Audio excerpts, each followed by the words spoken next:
Okay. Can you all hear me? Yeah. Good.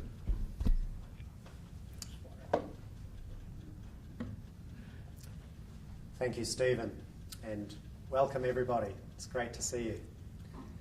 So I'm just going to give a brief overview of the American Monetary Act, and then we can get to some questions if we've got time, which I think we probably will.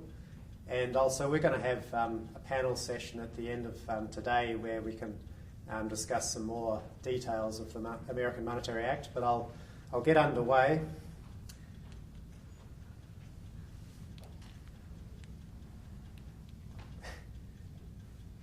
All right.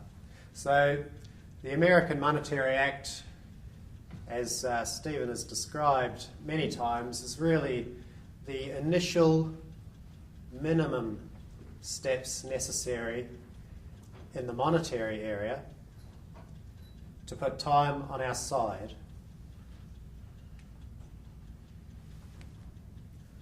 for recovery of the present economic situation,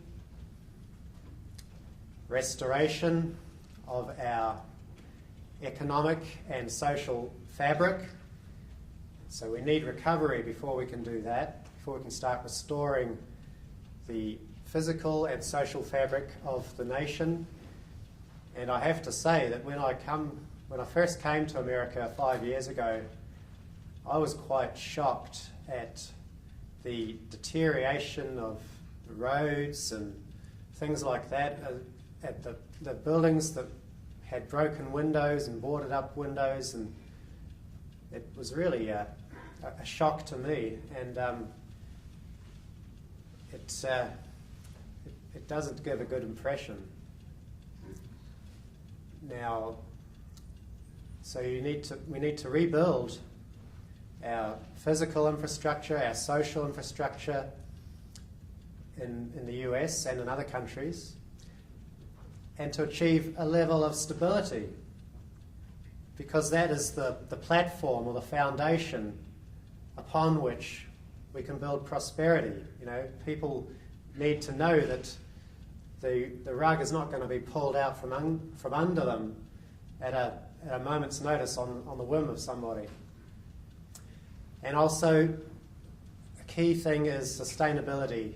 Everybody is concerned about the degradation of our environment, the pollution that we breathe in the air, possibly in the water sometimes, and it's affecting the ecosystems that we ultimately rely on. You know, we're sort of at the top of the food chain, and if things start going wrong down below, we could be in trouble.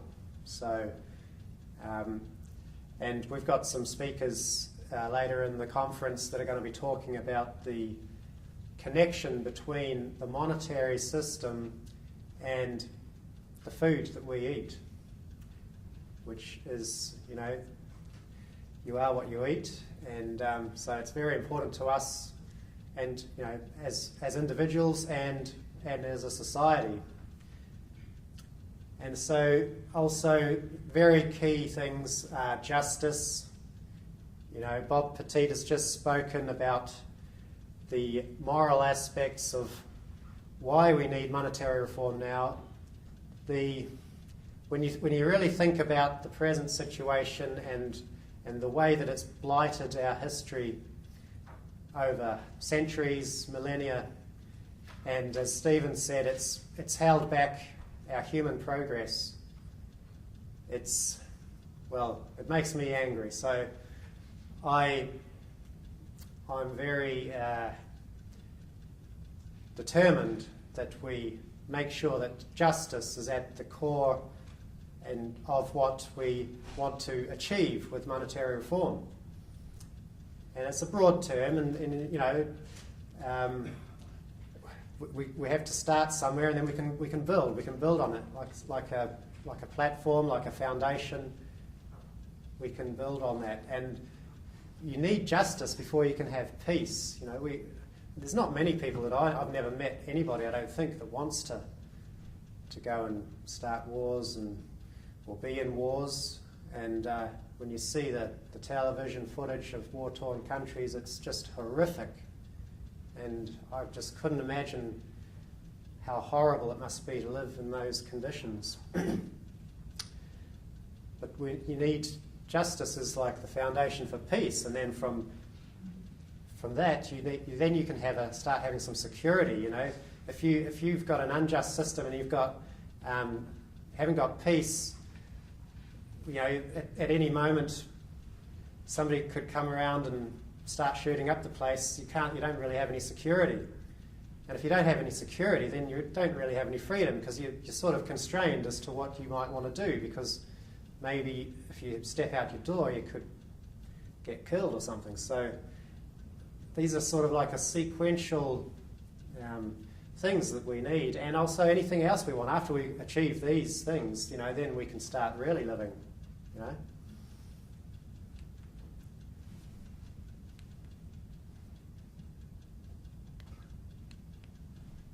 There it is.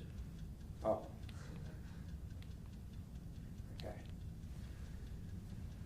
Okay, so what does the US Constitution say about money?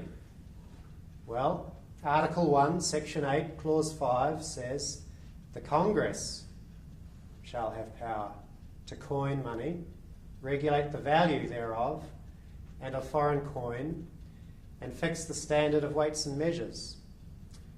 So you see that the coin with a lowercase c really means to make, you know, like to coin a phrase, you know.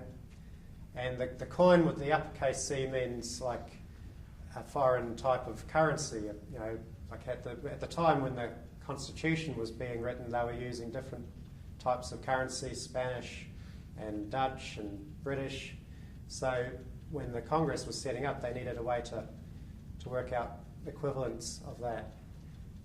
And you see that there's a correspondence between money and value, and the money, you know, this, we'll get to the science of money, but really the money itself need not, or can be anything. It's what the value is the thing that the money buys, you know, which is the value that we put into it, like the value of that laptop and the screen and all that sort of thing. You know, that's without these things, the money would have no meaning, would have no purpose.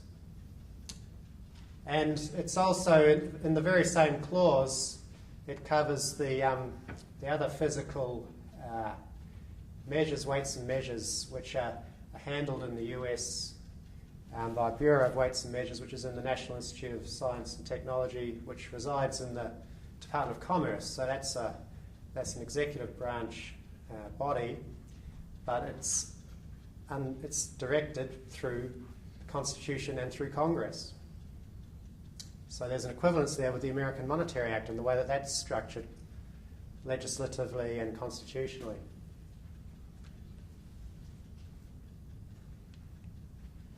Okay, so the American Monetary Act, Title 1, in your 32-page brochure, the sovereign and constitutional power to create money is taken back by Congress and restored within the US's system of checks and balances, as the Constitution lays out and as the political and governmental system administrates.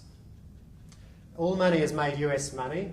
It's converted and made into full legal tender.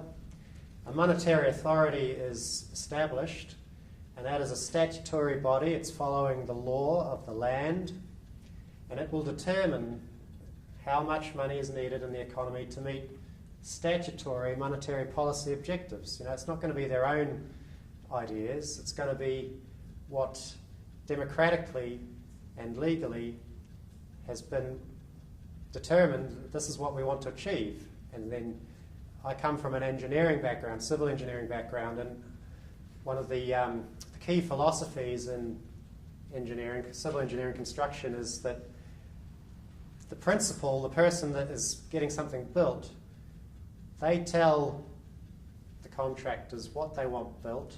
They give them the plans and the documents, but they don't tell the builder how to build it. You know, or the contractor, they don't tell them how to do it. They say, this is what we want, now you do it. Okay? So that's a there's a distinction between the objective and how you achieve that objective.